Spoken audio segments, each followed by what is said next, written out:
Cybersecurity risks threaten virtually every part of critical infrastructure in the U.S., and that includes the water supply. 4 government agencies jointly issued an advisory that the water system is being targeted by malicious actors. Mark Montgomery is a senior director of the Center on Cyber and Technology Innovation at the Foundation for Defense of Democracies. Mark, welcome to the program. Thank you for having me. How bad is the cybersecurity of the nation's water supply?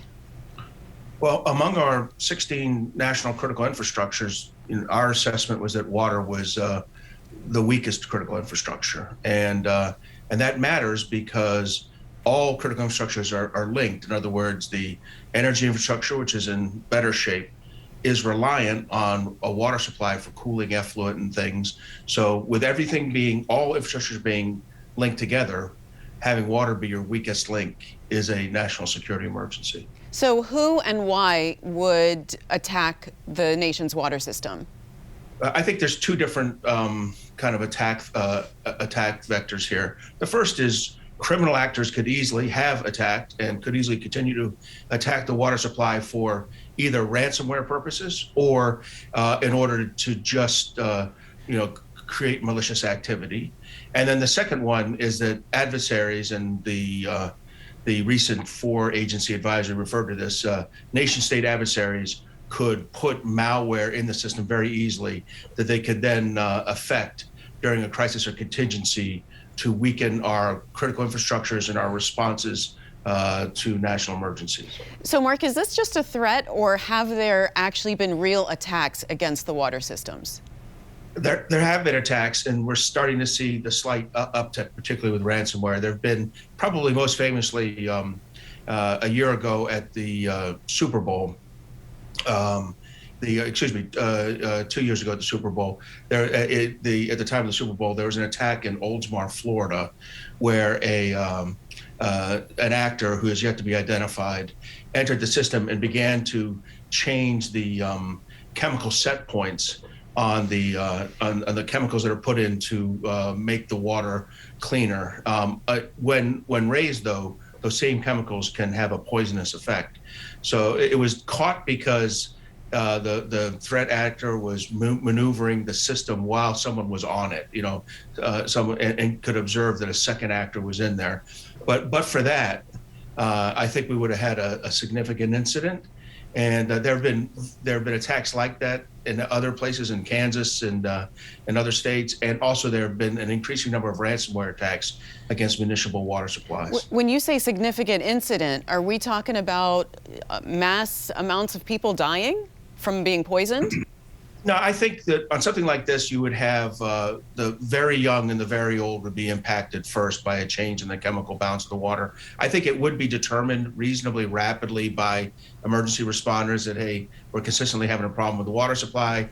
There would be manual checks to back up the electronic checks that have been masked by the perpetrator, and you would determine the water's bad. But here's the real issue: if I did that in 2 or 3 small districts around the United States, and social media and the news media collated all that information, began to broadcast in multiple areas, but there's been an impact on the chemical injection systems for our water supply, there'd be a broad loss of credibility, because most people sitting at home really don't know whether they're the chemistry, what it should taste like with good chemistry or bad chemistry. And there would definitely be widespread panic as well. Exactly. So Mark, which federal agency is responsible for securing the water supply? The principal federal agency, called the Sector Risk Management Agency, is the Environmental Protection Agency and has been for nearly 25 years. So does the EPA, do you think, have the resources and expertise it needs to address this problem? No, they don't. And that's one of the issues. So there are a number of sector risk management agencies, one for each of our critical infrastructures, and they're very inconsistent across the government. There's some areas where, say, financial services, where there's a number of regulators very aggressively regulating the banking system of our country. There's others like energy, where there's a strong Department of Energy, utilities partnership. But then in EPA, they're neither resourced nor organized for success here. The EPA has a lot of really important responsibilities, and I read that they're executing those well. But here in cybersecurity, they have not risen to the challenge, and it's a tough challenge because there are 50,000 water utilities in our country, and that is a very dispersed set infrastructure for the EPA to work with, and they are struggling in that job, and they're very poorly resourced for the challenge ahead. So how do you think the federal government can encourage private water utilities to increase their investments in cybersecurity? Well, I think there's several legs to this stool. The first is the companies themselves do need to invest more.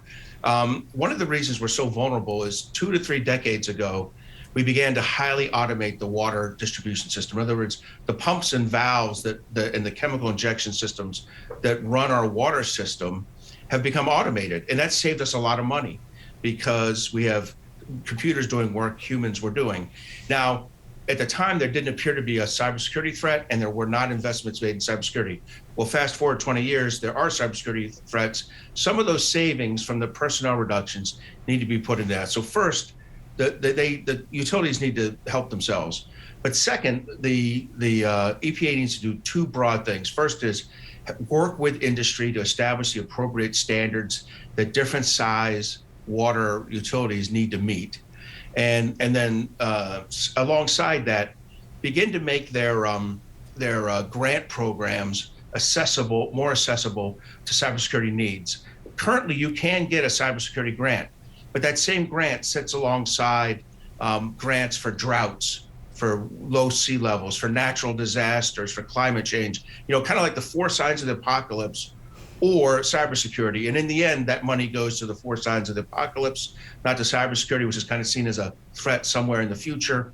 And as a result, we are not doing the kind of cybersecurity upgrades that need to be done. All right. Well, Mark, we appreciate you highlighting this issue. Thank you very much for being on the program. Thank you for having me.